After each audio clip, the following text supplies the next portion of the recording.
Purofẹsọ Fasiti yìí ti rẹ́wọ̀n he o, èyí lohun tó ṣe fáwọn akẹ́kọ̀ọ́ rẹ̀. Àhámọ́ ọgbà ẹ̀wọ̀n Kùjé nílùú Àbújá ní ilé-ẹjọ́ gíga àpapọ̀ kan pàṣẹ pé kí wọ́n taari ọ̀gá àgbà ẹ̀ka ìmọ̀ òfin Dean of Faculty of Law níléèwé gíga yunifásítì ìlú Calabar UNICAL ọ̀jọ̀gbọ́n Cyril Ndifon sí látàrí ẹ̀sùn tí wọ́n fi kàn án pé ó dúnkookò mọ́ akẹ́kọ̀ọ́bìnrin rẹ̀ kan pé tí kò bá gbà káwọn jọ ṣe yùnkẹ́yùnkẹ́ òdo ràbàtà ni máàkì rẹ̀ yóò jẹ́ nínú ẹ̀kọ́ tóun ń kọ́ ńláṣìírí bá lu síta. Àjọ kan tó ń gbógun ti ìwà ìbàjẹ́ láàrin àwọn òṣìṣẹ́ ọba Independent Corrupt Practices and Other Related Offences Commission ICPC ni wọ́n wọ́ afurasí ọ̀daràn náà lọ síwájú onídàájọ́ James Ọmọ́tọ́ṣọ́ tiléẹjọ́ gíga àpapọ̀ tó wà nílùú Àbújá lọ́jọ́ ajé Monday ọjọ́ kẹjọ oṣù kìíní ọdún 2024 tá a wà yìí. Nínú ẹ̀sùn tí lọ́ọ̀yà olùpẹ̀jọ́ amòfin Ebenezer Ṣógúnlẹ̀ kà jáde ní kóòtù, ẹ̀sùn 4 ọ̀tọ̀ọ̀tọ̀ tó dá lórí fífi ìbálòpọ̀ dúnkookò mọ́ akẹ́kọ̀ọ́ ẹni, lílo ipò ẹni láti fi jẹ gàba lórí ọmọlàkejì, fífi ìbálòpọ̀ fòòró ọmọdé, ìyẹn akẹ́kọ̀ọ́ tí wọ́n lọ́jọ́ orí ẹ̀ kò tíì ju ọmọ ọdún 16 lọ àtàwọn ẹ̀sùn míì ni wọ́n fi kàn án. Ọ̀kan nínú àwọn ẹ̀sùn náà fi hàn pé pùròfẹ́sọ̀ yìí bá akẹ́kọ̀ọ́ lọ́dún méjì kan sọ̀rọ̀ lórí fóònù rẹ̀. Wọ́n ló fi àtẹ̀jíṣẹ́ ṣọwọ́ nípasẹ̀ ìkànnì wàsáàpù tí nọ́mbà rẹ̀ jẹ́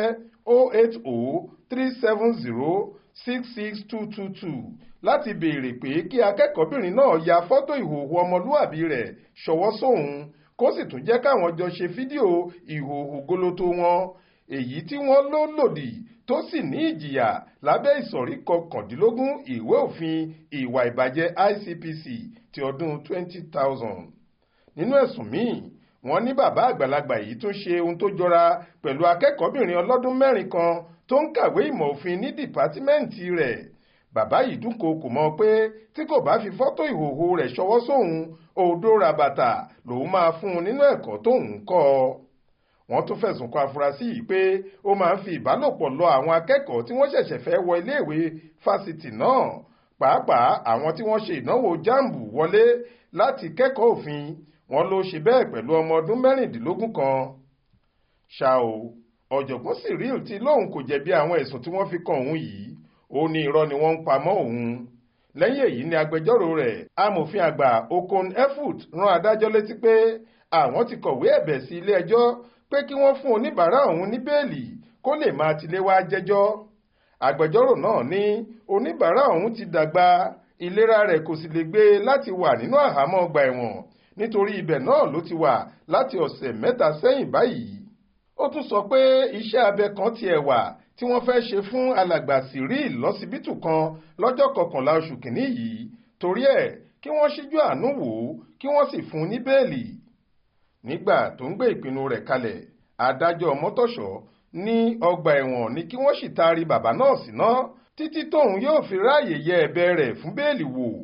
Ó ní kí afurasí yìí sì lọ máa gbatẹ́gùn lọ́gbà ẹ̀wọ̀n Kùjé títí tí ìgbẹ́jọ́ yóò fi tún wáyé lọ́jọ́ 10 oṣù kìíní ọdún 2024.